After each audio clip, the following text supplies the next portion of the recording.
Well, good evening, everyone, and welcome to the first part of the evening. I'd like, first of all, to thank Jason for his sterling work in compiling my playlists and for his technical support this evening. As advertised, the first most of the program will be devoted to a selection of George Shearing recordings made in Britain between roughly 1938 and the late 40s. The selection is not entirely chronological, as I found some recordings ran more smoothly, slightly out of sequence. Shearing was a prolific recorder during these years, and a survey of these recordings also enables us to have an interesting insight into the UK jazz scene in the 1930s and 40s and the musicians with whom George Shearing worked. So I will comment on this as we go through. Now, on the 19th of February this year, Jason presented his customary entertaining and erudite appreciation of George Shearing's career in the United States. And I just wanted at this point to look back to George Shearing's career in Britain prior to his departure to the United States in the late 40s. But I may as well start and work backwards, if you will. And I would like to start with perhaps what Shearing is best remembered, and that's his composition, Lullaby of Birdland. So we will just start with that, Jason, if we may. Thank you.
Lullaby of Birdland. The chord changes from that were from Walter Donaldson's Love Me or Leave Me, and Shearing composed it in 1952 at the request of Morris Levy, who was the owner of the New York jazz club Birdland.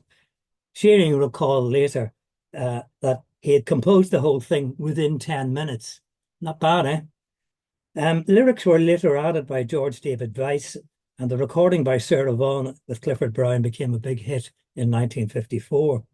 Shearing indeed was a composer of over 300 songs, not just Lullaby Birdland is famous, but Another Conception, and he had multiple albums on the Billboard charts in the 50s, 60s, 80s and 90s. However, there is no question that Shearing established between 1938 and 1949 or thereabouts himself as one of Britain's premier and most sought-after pianists. His prolific work as sideman and soloist reflect this. Between June 38 and the early 40s, he recorded with various groups led by Vic Lewis and Carlo Kramer, Sid Phillips, Harry Parry, Frank Weir, Kenny Baker, Harry Hayes, and this recital is based a lot on that itinerary. But let's go back to the very basics. George Shearing was born in Battersea, London, of course, in 1919. He was the youngest of 9 children. He was born blind to working-class parents. His father delivered coal and his mother cleaned trains in the evening. Shearing started to learn piano at the age of 3 and began formal training at Linden Lodge School for the Blind, where he spent 3 years. Although he was offered several scholarships, Shearing had his own agenda. As he put it himself, "My first ever professional job was in a pub, the Mason's Arms in Lambeth. I got 25 bob a week and had a box on top of the piano for any extra gratuities. From there, I went to work with a friend of the family who was a semi-pro band leader. I was playing accordion with his band, and after a time, he got to realize and accept that I could memorize most of the stock arrangements. And in a lot of cases, instead of employing, say, 3 saxophones and 1 trumpet, he would employ the saxophones and use me on accordion, or simply employ me as an extra man so that I would share the lead with the trumpet. Then, when he had augmented his band, he played at Masonic dinners, and I'd play accordion features like Light Cavalry and so on. After that, I joined Claude Brompton's All Blind Band, which was sponsored by the National Institute for the Blind, which it was then called. I had been gradually getting to know more about jazz, and now in this band, they were playing arrangements such as Jimmy Lunceford's Stratosphere and Ellington's Caravan, and also Raymond Scott's Toy Trumpet, I think. The way it worked was that there were a couple of really good go-ahead guys in the band who would take these scores off the records and have them dictated to me. Now, it was during his time with Claude Brompton's orchestra that Shearing was influenced by the records of Teddy Wilson, which I think we'll see later on, and Fats Waller. Shearing made his first BBC radio broadcasts around about this time, and he became befriended by Leonard Feather, the distinguished American English critic who went, like Shearing, to make a great career in the United States. But I'd like to start then with 2 recordings that Shearing made with Vic Lewis. The first one we're going to hear is Vic Lewis with Jack Parnell's Jazzmen. And it's the old jazz standard. Well, it was a standard written in 1918 by Bob Carlton, Jada. I won't deal with the personnel just at this point because I'm then going to follow up with another Carlo Kramer recording, and I must speculate as to who was involved in this. But let's hear, Jason, first of all, Jada, the Vic Lewis and Jack Parnell Jazzmen from 1938.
Well, there we had Vic Lewis, who I think did the scat singing as well, in partnership with drummer Jack Parnell.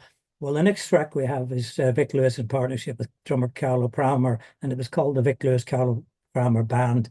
We're just going to play this piece now, which is from June 1938, called Stooge Blues. And as I said, I'll speculate on the personnel of those recordings when we've heard that. So this is Stooge Blues, the Vic Lewis Carlo Pramer Band, with George Shearing again.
Stooge Blues for June 1938. It's hard to say exactly who was involved in this. Obviously, it's Vic Lewis on guitar and singing, Carlo Pramer on the drums on the last one. The first piece we heard was a chap called Jerry Kane on clarinet, although it sounded more like soprano, George Shearing at the piano. Just on the second one there, I think we heard Leslie Jiver Hutchinson on trumpet, some fine trombone from George Chisholm. Bertie King was the alto player, George Shearing with the piano chair, Joe Muslin on the bass, and Carlo Pramer on drums. Well, we're in 1939 now, and let's just hear a more or less solo from George himself, except he's got Carlo Pramer on drums. This is the composition, How Come You Do Me Like You Do. Now, this was composed in 1924 by a vaudeville comedy duo, Gene Austen and Ray Bergine. And it was covered and was very, very popular by vocalists in the 1920s. Look, most of them now forgotten. Rosa Henderson, Viola McCoy, a woman called Florence Bristol, who evidently recorded it with Duke Ellington in 1924.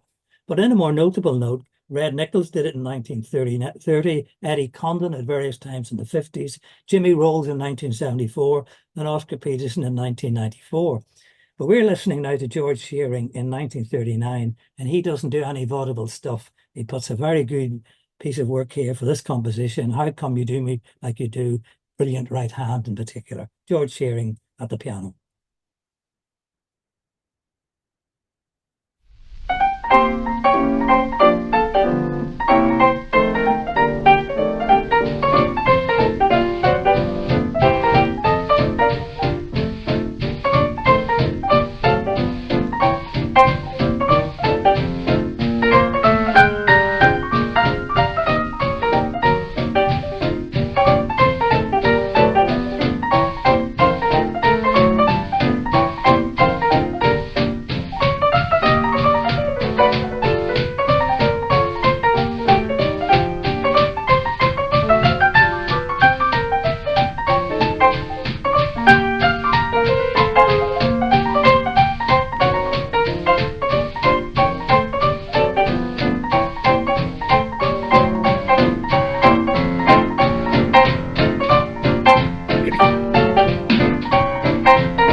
Yeah, how come you do me like you do from March 1939? I think you can see the influence of both Fats Waller and Teddy Wilson in that one.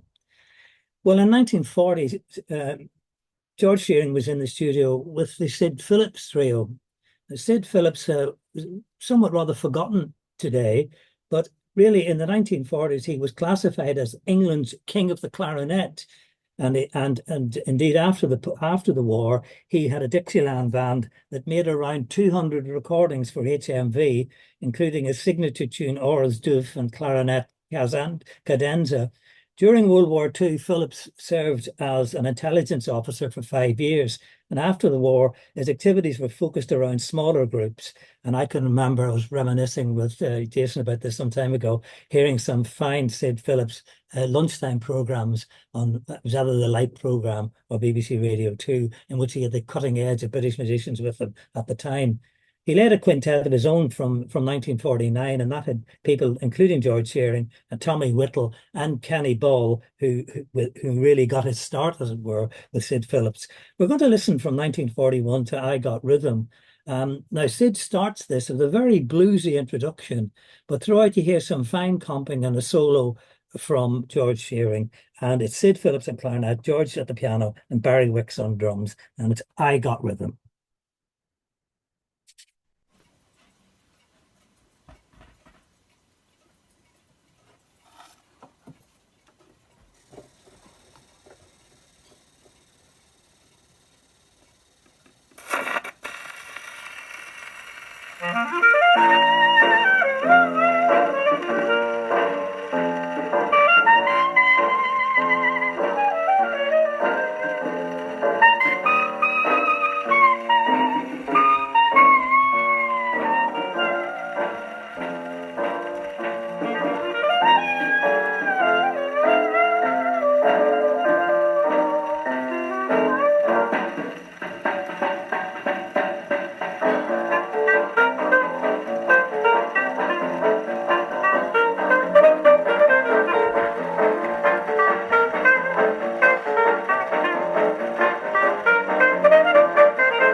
Sid Phillips there, demonstrating really what a virtuoso he was on clarinet.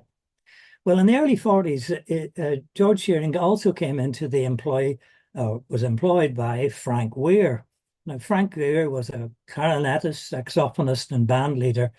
Weir himself was a very experienced musician. He had gone through the bands of 1930s, people like Jack Hilton, Ambrose, Sidney Lipton, Geraldo, and so on. And in the 1940s, Weir played in various bands, including what was known as a Six Swingers, which also included George Shearing at the piano. But Weir also was fortunate to get a gig at the London's prestigious Astor Club, and for that gig, he formed Frank Weir and his Astor Club 7, which again had George Shearing in it. The piece we're about to hear, funnily enough, doesn't actually have Frank Weir at all on reeds. The personnel, as far as I can see it, is Derek Hawkins on clarinet, and a very fine solo from him, which makes you wonder whatever happened to him. Walter Crombie on tenor, Alan Franks on trumpet, Joe Nussbaum on bass, Norman Burns on drums, and George Shearing at the piano. This is Henderson Stomp, and I think it's some very fine ensemble playing here in it. So we'll hear Henderson Stomp from Frank Weir and his Astor Club 7 with George Shearing at the piano chair.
Yes, Frank Weir's Astor Club 7, fine clarinet there, obviously famous tune is Henderson Stomp, associated with its composer, Fletcher Henderson, and of course, Benny Goodman. In 1940, by this point, Shearing was on the point of joining the very popular Harry Parry and his rhythm club sextet. But also by this point, George Shearing had won 6 consecutive top pianist melody maker polls, and he was obviously beginning to make himself a name for himself as an individual in his own right. We're going to play 2 tracks from Harry Parry and his rhythm club sextet, and I think this is quite important in a way, because although the tracks that we're hearing doesn't necessarily feature George Shearing too much, I think it was that context in which Shearing was working with Harry Parry that sort of influenced to some degree the formation of his famous quartet when he went to the United States. That is to say, here we have Harry Parry on clarinet, Roy March on vibes, George at the piano, the fine West Indian guitarist Joe Denise on guitar, Tommy Bromley on bass, Ben Edwards on drums. And then we'll hear this track, and I'll give you the personnel for the next one. So this is again George Shearing with Harry Parry's band, and this first piece is called Thrust and Parry.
Well, as you can see there, it's Harry Parry's Radio Rhythm Club Sextet there, and the piece we heard was Thrust and Parry. Now, it's an interesting band, that, because I'm no musician myself, but you can see how the front line, which is the clarinet, obviously the vibes, the piano, and the guitars are all harmonized very sophisticated in a very sophisticated way. And we hear this again in the next piece that Jason will be playing for us, a piece called Blues for Eight, because Parry employed a lot of very interesting musicians here, including Joe Denise, whom we just heard playing very well there, and other West Indian musicians, Lodrick Catton on guitar. The tenor saxophonist we heard in the first piece there was Reggie Dare. And I think this is a very interesting arrangement that I don't know how far Shearing was involved in the arrangements itself. He's not credited if he is. But we're going to hear Harry Parry again in his sextet. And again, this also has Reggie Dare on tenor saxophone. And again, if you notice for the harmonizing with the guitars and the front line, it's very crisp and very progressive indeed. And also, incidentally, there's the fact that again, from a sociological point of view, Harry Parry is employing West Indian musicians. And at that time, that was not necessarily a thing to do. When Dave Wilkins, for example, a West Indian music trumpeter, joined, I think it was Geraldo's band, he got a very, very rough time from the band indeed. So it's to Parry's credit that he actually was employing musicians like this and encouraging them in their playing. It was just unfortunate, I think, that in the post-war years, Parry's career, certainly within the jazz context, declined, and I think his sort of private life unraveled a little bit as well. But let's have happier times here. This is Harry Parry and his band, and there's a piece called Blues for Eight.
Wasn't that lovely harmonizing there with the guitars and the clarinet on the front line? They were very impressive, I thought. Well, let's have a look again now, or listen to George Shearing at the piano in solo on his own. Here he is in March 1941 in a piece called Southern Fried.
Yeah, Southern Friday from March 1941. Well, I suppose it's time enough to ask, how far did George Shearing stand with his contemporaries by this point?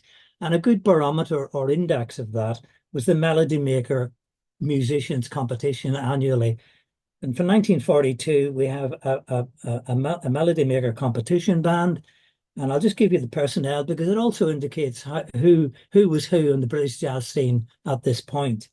We have Dave Wilkins, whom I mentioned before, on trumpet, Tommy McQuater and Kenny Baker on trumpets, George Chisholm on trombone, and Wolf Phillips, that's the brother, incidentally, of Sid Phillips, on trombone. Harry Parry is in there on clarinet, Harry Hayes, of whom we'll hear more later, and George Evans, whom we'll hear more, on altos, Aubrey Franks and Reggie Dare on tenors. Again, George Shearing is at the piano, Joe Denise at guitar, Tommy Bromley on bass, and Jock Cummings on drums. Now they're playing a piece called Red Duster Rag.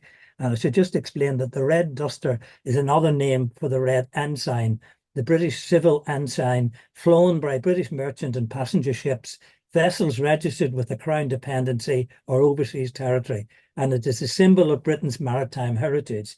The flag is used to signify a British ship and serves as a symbol of national pride. And I suppose as May 1942, it's understandable that they would choose a title like that. So let's sit back now and enjoy Red Duster Rag with all those fine musicians.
Red Duster Rag from May 1942, the Melody Maker competition band.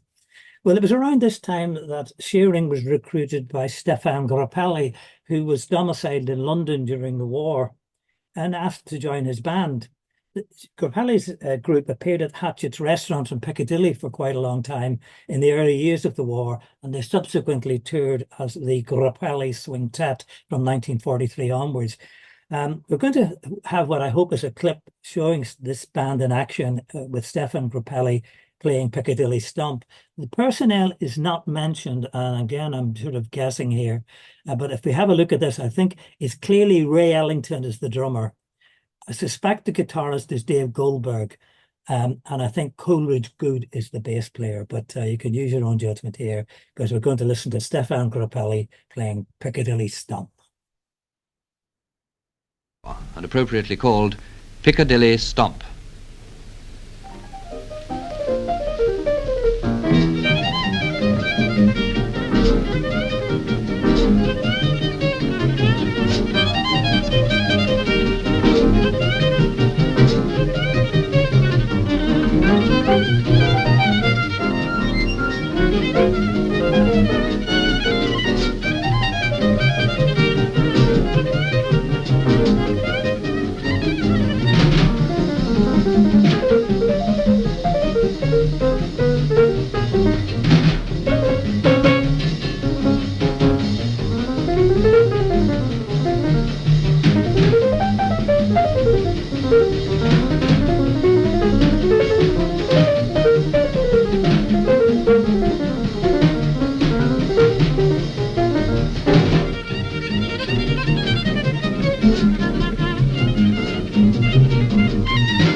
Yeah, Piccadilly Stomp there.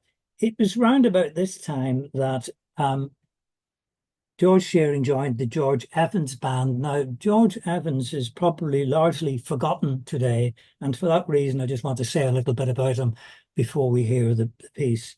Evans ran a band called Sexes and Sevens at the Embassy Club in London. It had an unusual lineup of 3 altos, 4 tenors, and 4 musicians in the rhythm section. This was often the leading saxophonist of the day. Harry Hayes, Les Gilbert, and Tommy Bradbury on altos, and also George Evans himself, Jimmy Durant, Poggy Pogson, Tommy Bradbury, Andrew McDevitt, Norman Maloney, and Aubrey Frank on tenors. Later lineups also included Pete King, the chap who worked with Ronnie Scott to bring the club into existence. And also, of course, here's the great Joe Denise on guitar again, Willie Davidson on bass, Bobby Midsley or Kenny Clare in the very early days on drums, and George Shearing or Ronnie Selby on piano. Now, Evans himself worked mainly after the war. He focused himself mainly in the Northeast, Newcastle particularly, and throughout the 50s, he led bands in the Newcastle area, finally giving up band leading in 1957. He was a very much undervalued figure because those who worked for him included also Don Rendell, Jack Parnell, Bill Geldord, Hank Shaw, and Kenny Baker. And in the later years, he did actually reorganize a band, a rehearsal band in Newcastle, but he died in February 1993. So we're having George Shearing now with the George Evans Band, and it's a piece called Great Day.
Yeah, George Evans Band. Nice to remember it.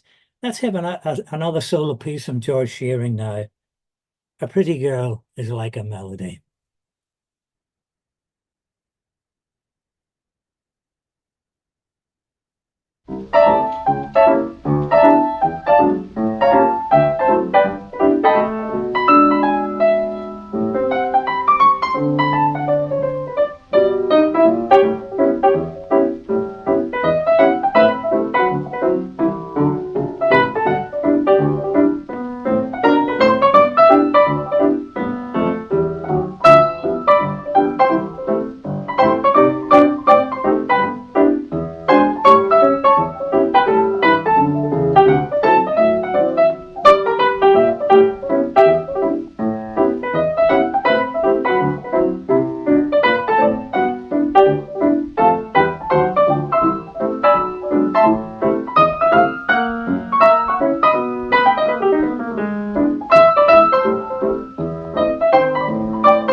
Pretty Girl is Like a Melody. In February 1944, George Shearing formed a very, very businesslike sextet. We're going to hear it as an example of that now. The sextet contained Kenny Baker on trumpet, Harry Hayes on alto, Aubrey Franks on tenor, Shearing at the piano, of course, Tommy Bromley on bass, Carlo Cromer again on drums. And this is a piece called Cymbal Simon.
Yes, the George Shearing sextet there.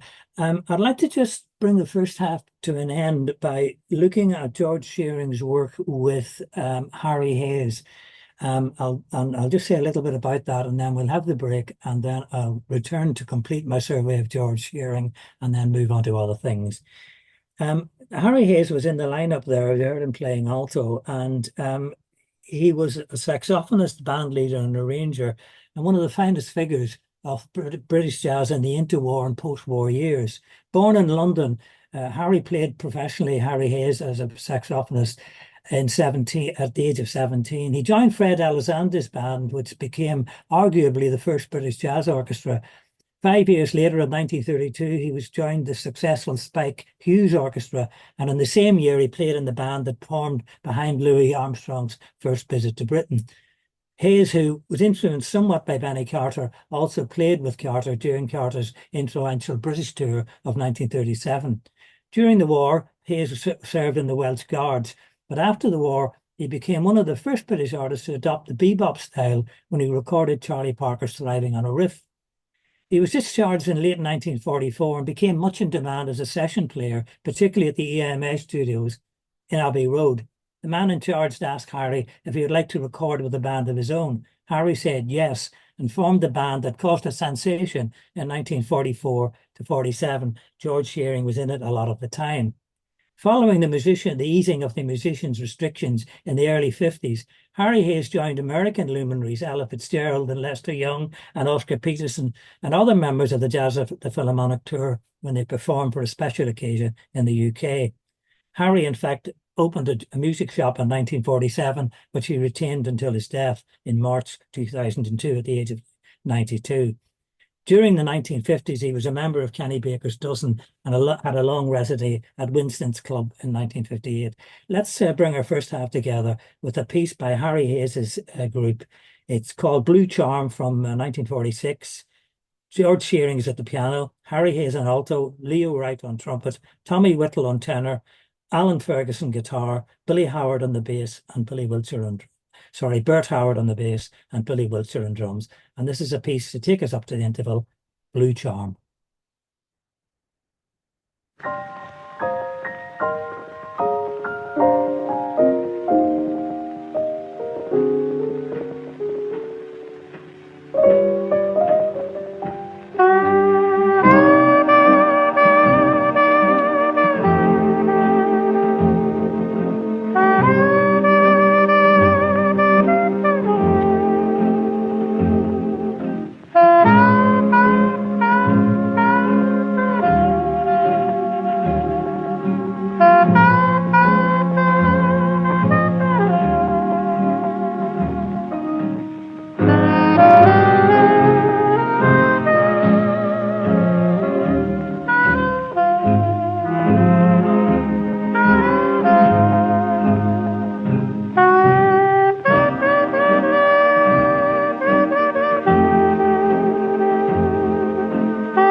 And the Harry Hayes Band with George Shearing at the piano in there, and Blue Charm brings us to the end of the first half. Thank you very much.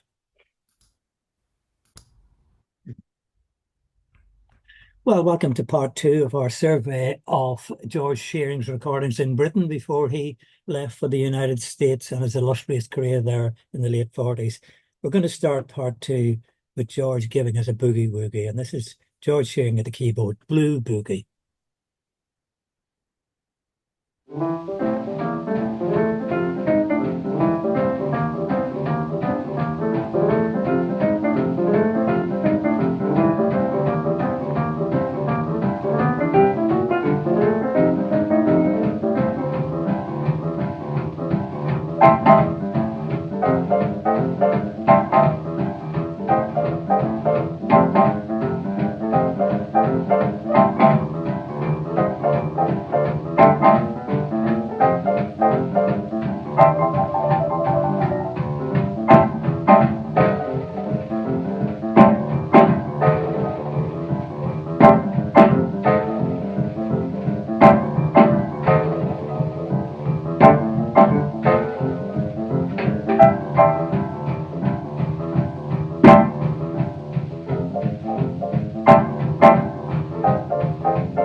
George Shearing and Blue Boogie.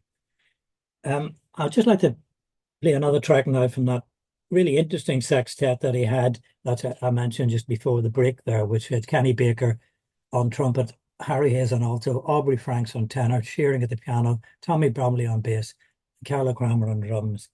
This is, I think, a composition of George's called Riff Up Them Stairs.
George Shearing Sextet, I think, owing a little bit to the John Kirby's Onyx Club Sextet sound.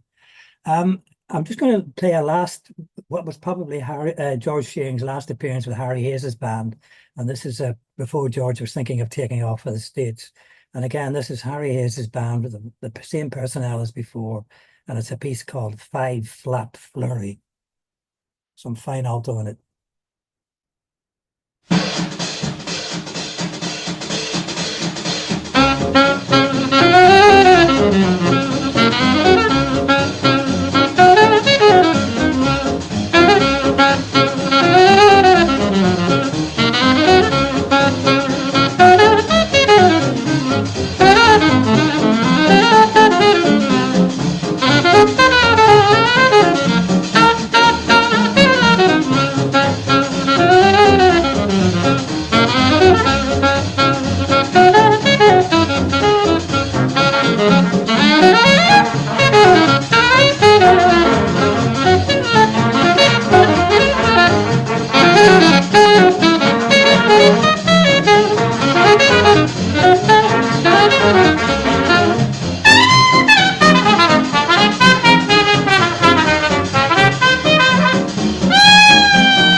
George Shearing with Harry Hayes Band.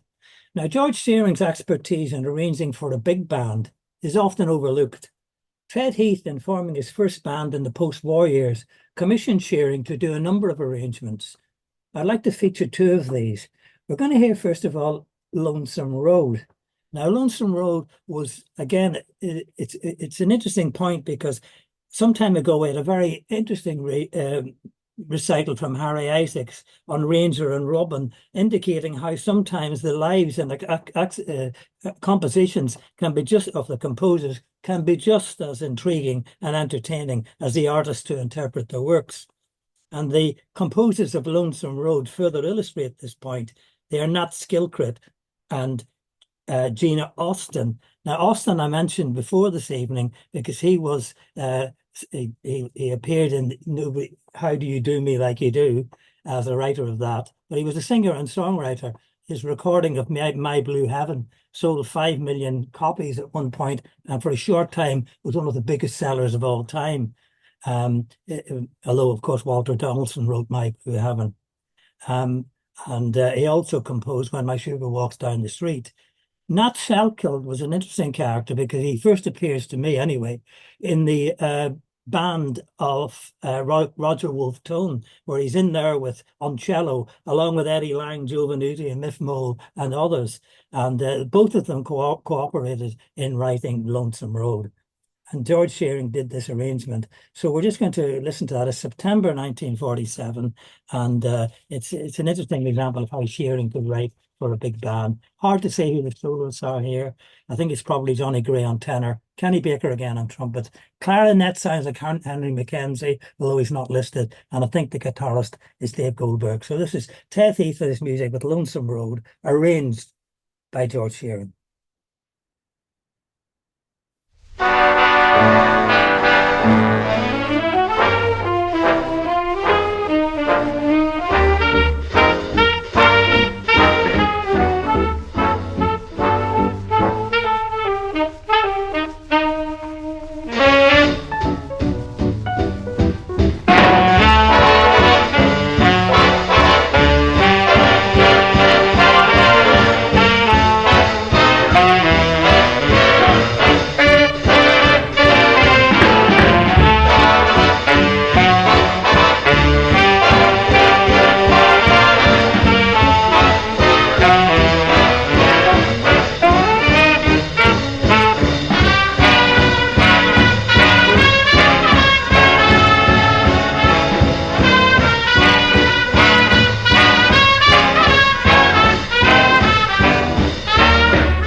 That's George Shearing's arrangement of Lonesome Road. And just before we move on to the second example of Ted's arrangements for Ted Heath, we'll have an interlude with George again at the keyboard. And this is a piece of his own called Spooky Woogle. Spooky Woogie.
That's Spooky Woogie, George Shearing. And now the second example of his arrangement for the Ted Heath Orchestra from October 1947. It's Jerome Kern and Oscar Hammerstein's Yesterdays. And again, George, I think, has done a very fine job here, particularly in scoring for the reeds. The pianist here isn't George, but it's Norman Stenfeld. So this is Yesterdays, Ted Heath.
George recalled, I first went to America in 1946 for a 3-month holiday.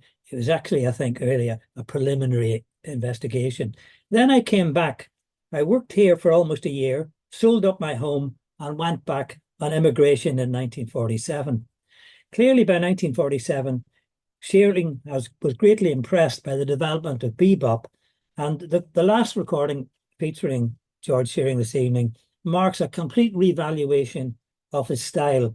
Here he is in New York in December 1947 in the company of Curly Russell on bass and Cozy Cole on drums. It's a composition, a whimsical composition of George's called Bop's Your Uncle.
As you can hear there, it's a complete reevaluation and recalibration of his style.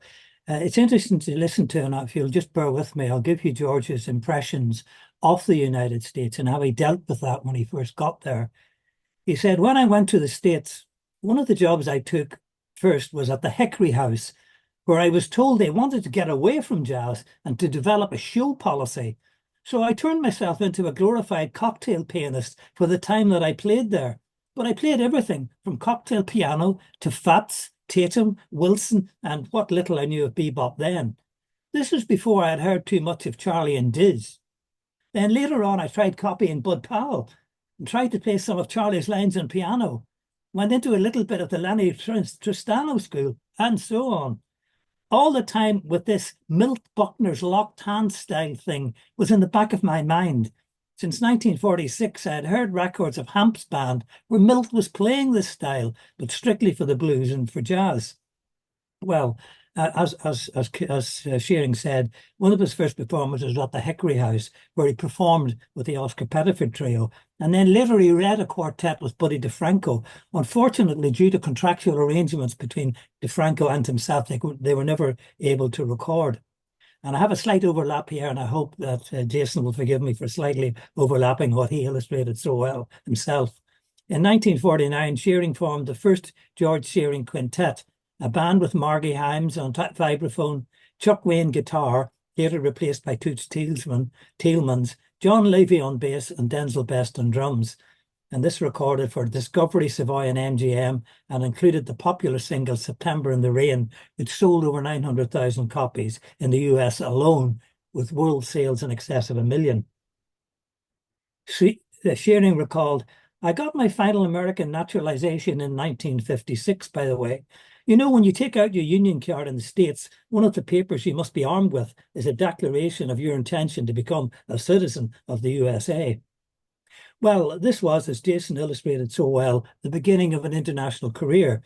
In 1970, he began to phase what he called his by now predictable quintet, phasing it out, and henceforth worked in trio or dual contexts. Memorable sessions took place, some of which we saw in Jason's recital. Marion McPartland, Jim Hall, Hank Jones, Nils Henning Østed Pedersen, and Kenny DeVerne. In 1979, Shearing signed with Concord Records and recorded for the label with Mel Torme, again, which we saw. This collaboration garnered Shearing and Torme 2 Grammys, one in 1983 and another in 1984. This gave him the opportunity to tour the US, giving concerts often with Torme, backed by the BBC Big Band. He was appointed an OBE in 1996, and in 2007 he was knighted. So, Shearing Riley recalled, the poor blind kid from Battersea became Sir George Shearing. Now that's a fairy tale come true. Yes, it was, but it was also the result of a prodigious talent and determination. If George had not emigrated to the US, he would not have gained his international status. He would, however, have retained his reputation of one of Britain's finest pianists. George Shearing died in February 2011 at the age of 91, and I hope this survey, which overlapped a little bit, was to your enjoyment. Thank you very much for that.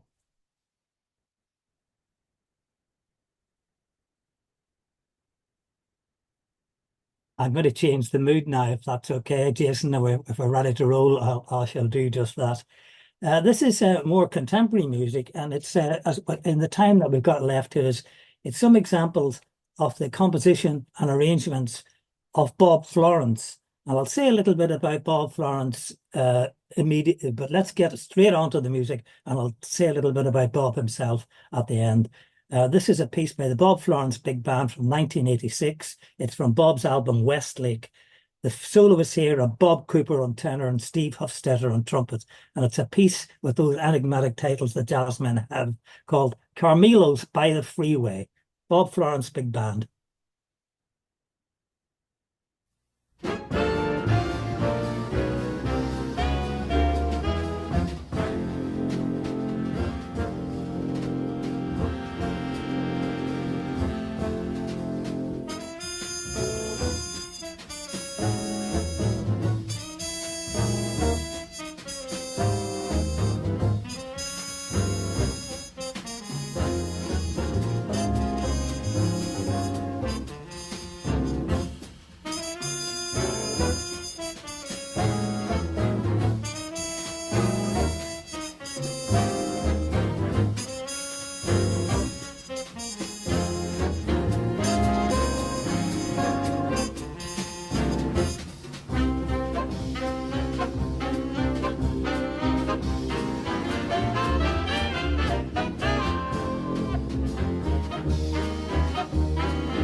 Bob Florence is not exactly a well-known figure, and certainly was not for most of his career. But the reason for that was he spent most of his career behind the scenes arranging for big bands before he became a leader and a performer himself. He worked for a number of bands, particularly Les Brown's, Louis Bellson's, and Harry James. His arrangement of Up a Lazy River for the sidemen band was a hit in 1960 and won him a Grammy Award. Dave Pell hired him to work full-time as arranger for Liberty Records. This gave Florence the opportunity to work in several genres. He recorded bossa novas with Sergio Mendes, jazz with Bud Shank, and pop vocals. Bob also was the piano player in Bobby V's big hit Take Good Care of My Baby in 1961. He worked often in Hollywood as a band leader and a composer for TV variety shows, including Dean Martin's Red Skeltons and Andy Williams. And he did indeed win an Emmy Award for some of his work there, but he was never really in the front line. It was only really in 1984 he began to form his own band, which he called the Bob Florence Limited Edition. And the band released albums throughout the 1980s and 90s and into the 2000s. So we're going to hear a few extracts from this in the remaining time. This is from, the next track is a piece called Sugar. It's a composition by Stanley Turrentine, arranged by Bob Florence. And it has features either Terry Hannigan or Jeff Driscoll on tenor, and the great Bob Efford, another British musician who went to America and did well on baritone. The drummer is Dick Weller, and the piece is called Sugar from his album Serendipity 18.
Well, as you've seen there, that was from the album Serendipity 18. And here's the title track from that album, Serendipity 18 from 1998. Thanks, Jason.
Well, that was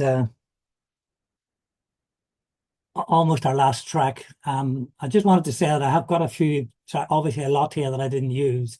I hope with your approval, I may be able to return to Bob Florence on a future occasion and complete this program. But to finish with, shortest track, with a nice title, but I'm not quite sure why it was called this way. It's called Trash Can City, and I should just say, I don't know who he was talking about there, but Bob Florence was based in Los Angeles. His band is mainly from local Los Angeles musicians, and Bob sadly died at the age of 76 in May 2006. But we'll be revisiting his music. I hope you've enjoyed what we've heard so far. And thanks, Station. We'll finish with Trash Can City.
the music of Bob Florence, and I hope we'll have more of it in the future if you don't mind. I'd like to thank once again, Jason, for your help. It's much appreciated. And to you folks for listening. Thank you very much.